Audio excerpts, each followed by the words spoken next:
Welcome to the Saving Grace Education Canvas Learning Management System tutorial.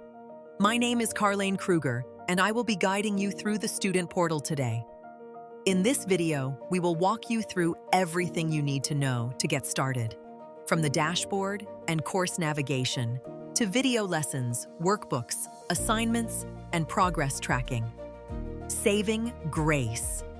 Education offers professional online homeschooling from grade R all the way through to grade 12, across 5 curriculum programs.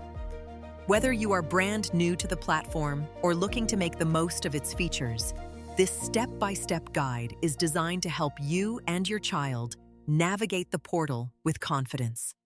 Let us get started.